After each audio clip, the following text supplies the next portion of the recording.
Hey guys, it's Chris. Welcome back to my channel. I just wanted to say that I just came home from vacation today, from Arizona, and I'm now back in snowy, good old snowy Connecticut.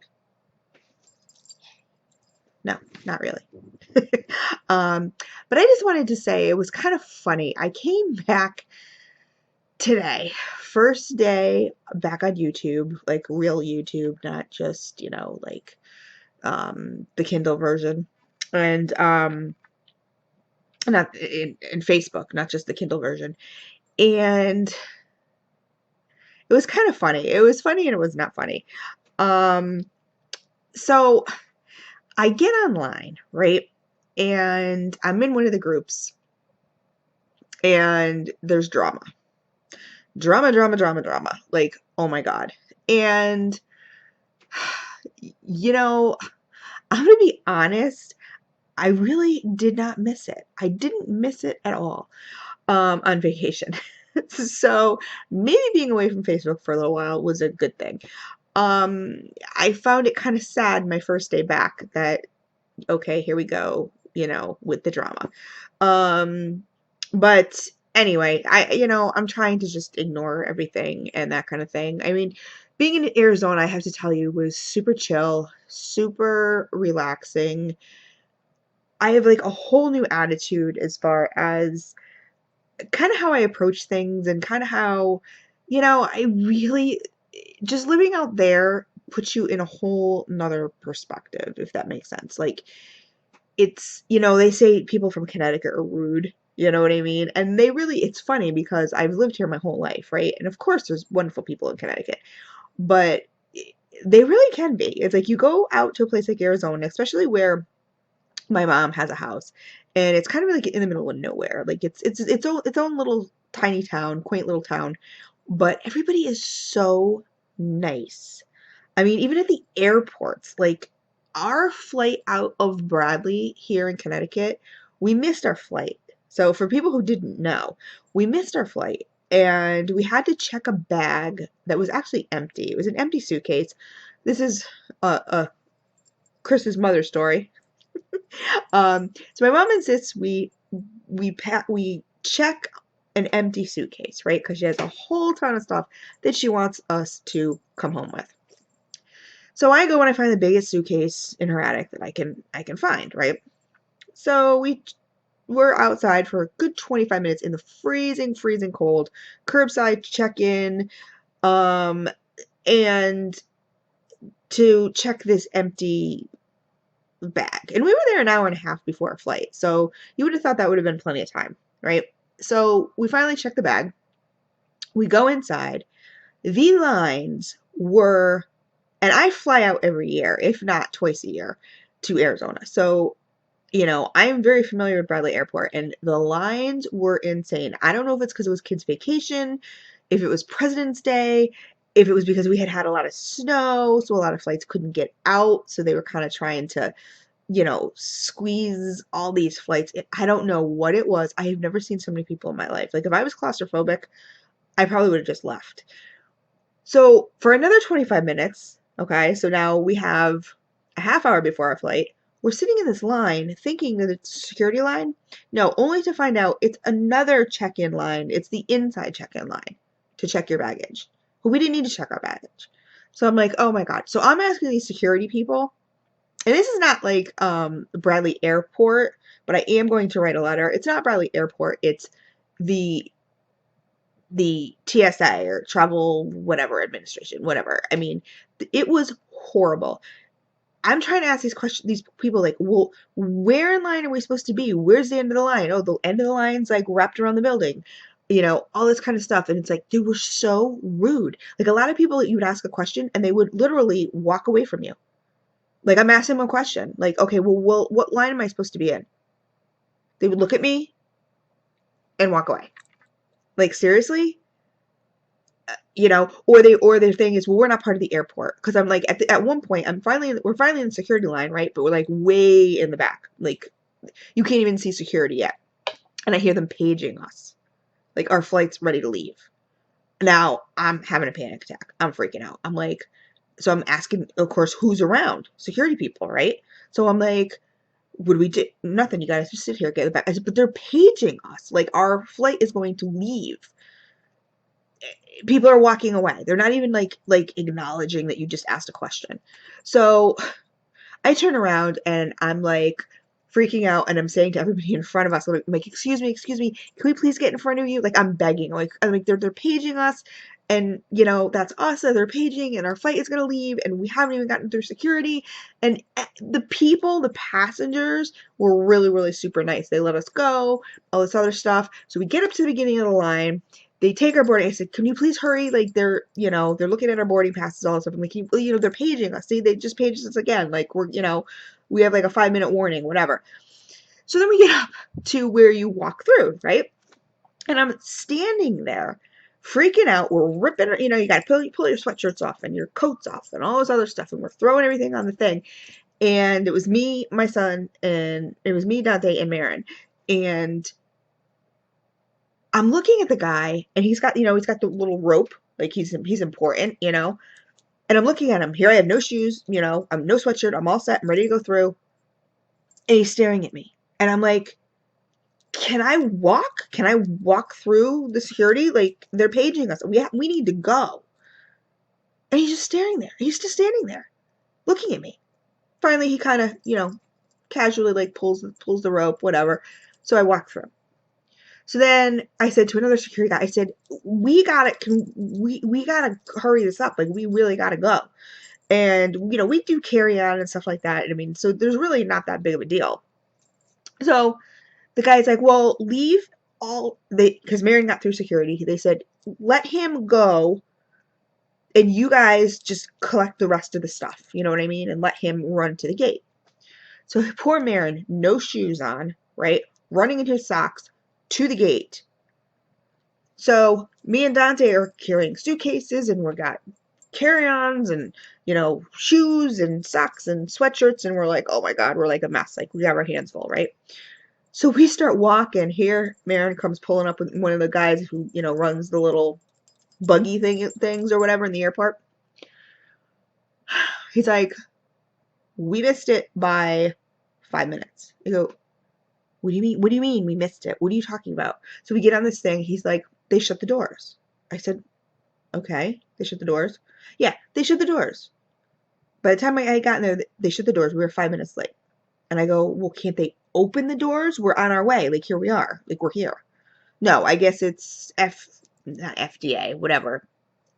Federal regulation that you can't, once they shut the doors, you can't open them. Well, I mean, obviously come to find out that, it's not just really shutting the doors. They had already given our tickets away to standby passengers. So, right.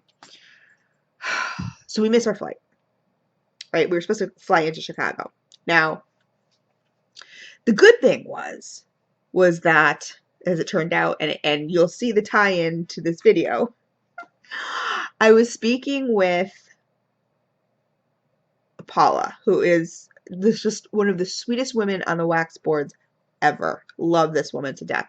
And she says, wow, we're getting a lot of snow in Chicago. She's like, I hope you can get in here. She's like, it's crazy here. They're canceling flights. And I'm like, oh my God. So we missed our flight to Chicago. Paula, we missed our flight to Chicago. It turned out to be a good thing, because our flight actually in Chicago got canceled. So we would have been stuck in Chicago. So we ended up doing standby. Now, I've never flown standby before, right? So I didn't know what it was. So Southwest is like, well, we'll try to put you on the next flight. The next flight was to Orlando, and then you can, get an attachment flight there, kind of thing. Nope, couldn't do it. They only had, 2 seats. They didn't have 3 seats. Okay, great. So about a half hour later, it's like, okay, well, we do have a flight going to Fort Lauderdale.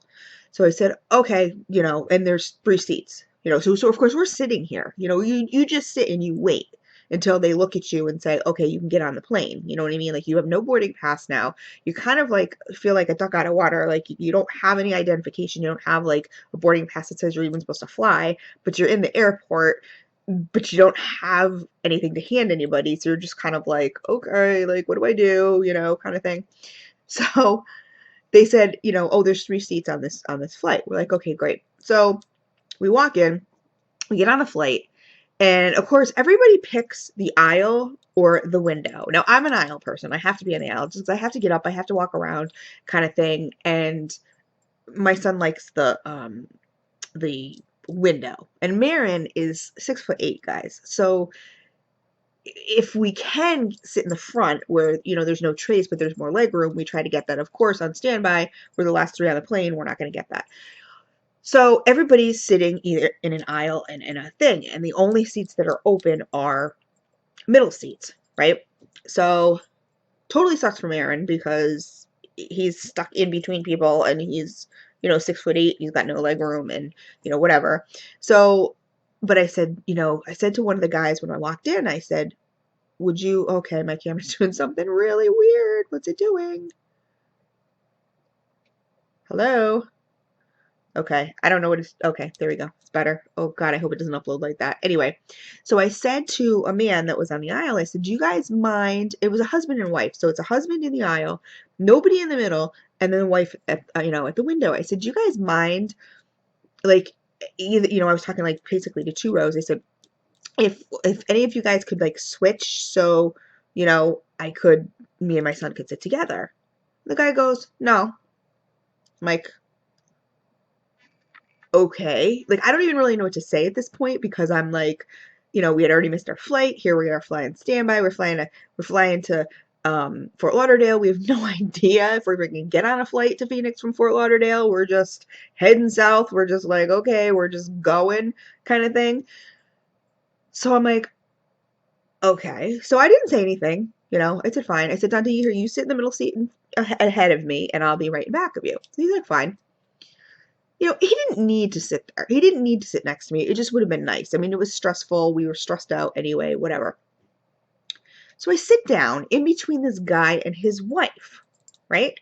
And I go, the guy turns to me and he says, it's character building. So I looked at him and I said, excuse me? He says, your son seems old enough. I think he could sit, there, by himself. It's character building.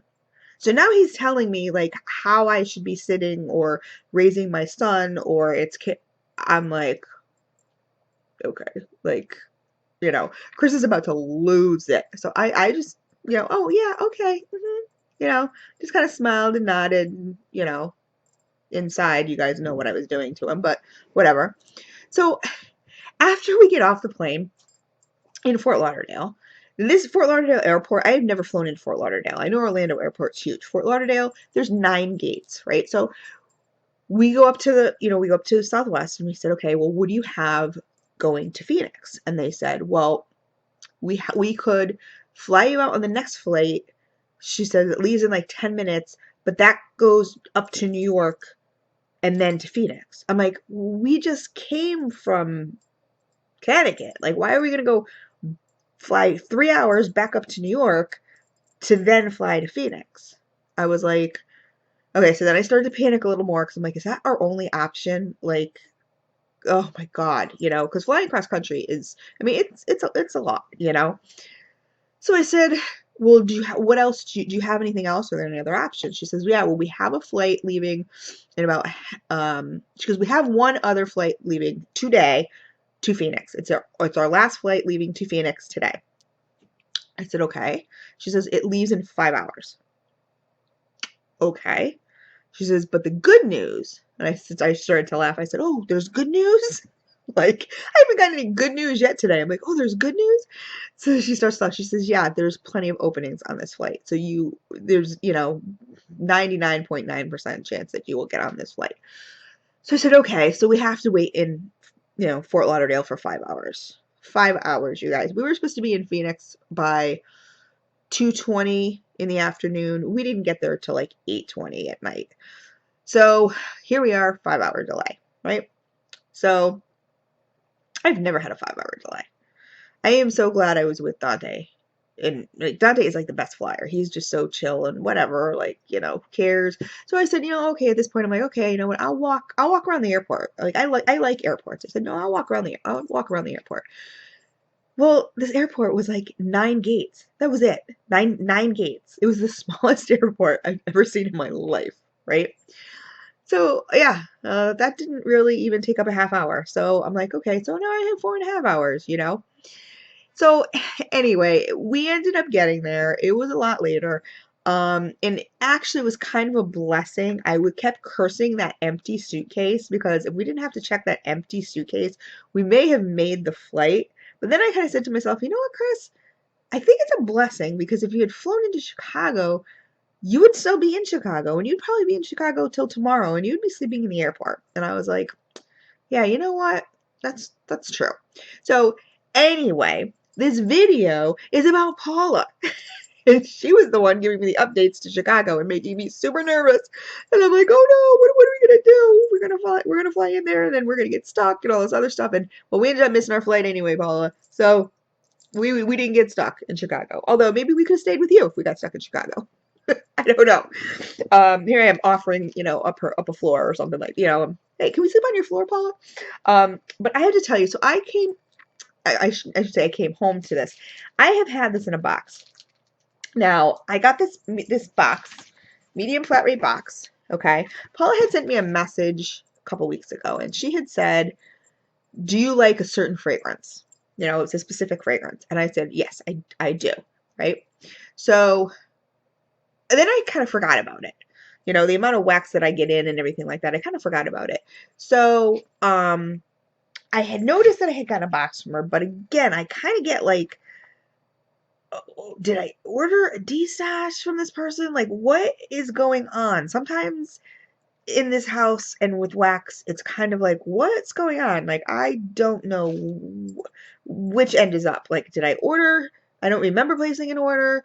Was I waiting on an order? Is this a D-stash? What is this? Is this tester wax? Like, I'm kind of like, oh, like, I have no idea. So anyway, I just opened it. And I just have to say thank you, Paula, so much. I mean, this was just kind of reassuring. I thought the tie-in from Chicago and how she was giving me like updates on Chicago weather and that we missed the flight and all that stuff was cute. But the main reason of doing this video was, like I said, I came back to whole lot of drama on Facebook in the wax community, and I was just like, oh no, like really, people, come on. This is just, I just don't get it. I don't get it. Anyway, so this is so sweet. So she sends me this beautiful card. Isn't it beautiful? And it says, thinking healing thoughts created just for you by me. She made it from Hallmark Card Studio. It's so cute. She goes, every day until you're well. So it's thinking healing thoughts every day until you're well. So she writes, Christine, I hope you are feeling better soon. Positive thoughts for speedy recovery. Hope you enjoy this loaf. Best wishes, Paula.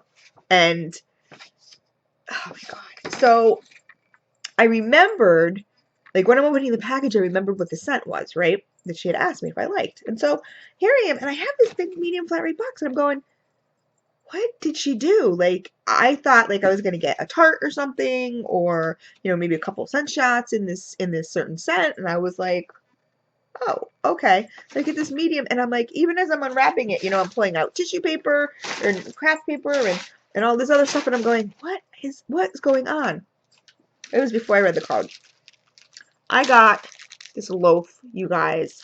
This is in Abercrombie & Fitch Fierce Type. Now, I love this scent.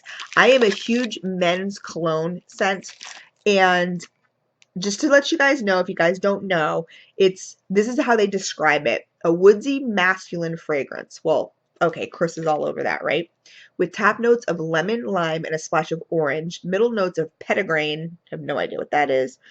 Or petite grain, cardamom, rosemary, lily of the valley, jasmine and rose, and base notes of amber, white musk, fir, vetiver, oak, moss, and rosewood. Like, totally up my alley, right?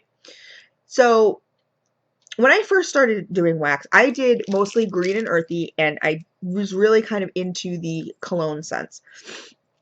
I kind of got out of it. So ordering the cologne scents and stuff like that. And I kind of said, well, you know, I'm going to go back to my roots. Well, Paula sends me this whole loaf, you guys, and this is from a vendor. I have been dying to try their loaves. This is from DairyAire. crafts and gifts. Of course, it's not going to. And this is Abercrombie and Fitch type. Come on. And Fitch Fierce type. This is the sliceable loaf. I've been on this DairyAire website. I've been dying to place an order. I haven't been able to. Either they're not open or whatever kind of thing. And it's beautiful. It's wrapped so pretty in this cello. It's got this beautiful ribbon on it. And I was in shock. Paula, you are just too sweet. So, you know, I really, I just, it smells so amazing. This is kind of like it's a cologne scent, guys, but it's like, it's a really nice cologne scent. It's not like an Old Spice or anything like that. It's a citrusy, almost like a watery, kind of reminds me of like a woodsy, watery kind of vibe. It is so good. Now, this is something I normally say I don't do loaves because I would not like repeatedly melt the same scent. This is something that I definitely would. Now, I have to show this to you because this looks like it was, this is just too cute. This is absolutely a work of art. This is so cute.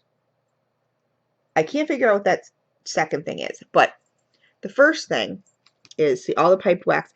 This is a cowboy hat, you guys, and look at, can you see that? There's a real feather on it. Can you see that? Can you see that feather? It's a real feather, you guys. And then, I don't know what this is. It looks almost like a boot. I think it's supposed to be a boot. A cowboy boot, maybe? A horse? A antelope? I don't know. I don't know what this second thing is on here. But I looked at this. I said, oh my God. This is so gorgeous. And it smells so amazing. I cannot wait to slice this thing up. And like I said, I will probably share. I know a lot of the times people, if anybody likes these cologne scents like I do, and like I said, some of the cologne scents are a little too cologne-y, and I will admit to that, but this Fierce type is amazing. It's more of a nice watery, herbal kind of, that's a work of art. It's gorgeous. And I've been dying, like I said, to get a piece of a DairyAire work of art. And Paula, thank you so much. It's just kind of has reinforced to me. I mean, I was so happy that I opened this tonight because it's just kind of reinforced to me that, you know, as much drama as, and Paula's never in the drama, never. She just kind of sits back in the background. I first met Paula through Candles Anonymous, and as you guys know, I'm an admin. If you do or don't know, I'm an admin there. And I was an admin like right from the beginning. And I'm not as involved with the group now as it's been taken over by somebody else. I'm not as involved, but that's when I first met Paula. And Paula she is so funny. She kind of just sits in the wings, and you know, she's the person who just kind of, she just shuts her mouth. She doesn't deal with drama. She's a lady. You know what I mean? She's a classy lady. She just kind of sits in the background, doesn't deal with the drama, whatever. You don't really see her post a lot unless she's buying wax. And she buys a lot of wax. I have not seen her stash. Paula, I want to see your stash. I really do. I'm super curious because she'll come up out of nowhere. Like, you won't have seen Paula on the boards for, you know, weeks, but then when someone opens, she's like, you know, here I am. Like, you know, she's kind of all over it. Like, it's, oh my God, I just love this woman to death. So thank you so much, Paula. And this card, you guys, you know what? I'm really not trying to milk anything or you know, anything like that, but the outpouring that I have got from all you guys about what's going on with my health situation has just been amazing. Like, it just reinforces, like I said, when I come back and there's all this drama on Facebook, I can kind of just take that and put it to the side because I open up these cards and I do, you guys, and I read them and I reread them and I say, oh my God, because I keep every single one. And I said, you know what? These people are friends. They're friends. Like, I remember having a conversation. In fact, I think I was having a conversation with my mom, and she was like, well, real friends. I said, these are real friends, Mom. Yes, I may not have met these people in person, and some of them I may not even have talked to on the phone, but it's not even necessary. Like, these people have touched my heart. I hope that they feel that I'm, their friend, and I definitely feel they're my friend. I mean, if someone said, "Well, who's your friends?" Hey, I would list most of them would probably be my Facebook friends. You know, um, just true, genuine, sweet, sweet people. So, Paula, thank you so much, darling. I love you to death. You are so sweet. Thank you for the Chicago updates. I didn't make it to Chicago. I don't know if that's a good thing or a bad thing. I would have loved to have, like pulled up some floor in your house or something and said, hey, just give me a pillow. Can we just crash? And, we could have met and whatever. Um, Unfortunately, that didn't happen. I don't know, fortunately or unfortunately. It will one day. I'm sure it will. It will happen. Um, but thank you for all the updates, and thank you so much for this, Paula. I mean, this is just above and beyond absolutely amazing. Like, this is a coveted piece that people are really trying to get their hands on, and she was just so generous to think of me, and I absolutely totally absolutely appreciate it. Thank you, darling, so much. I hope you guys have a great night. Take care.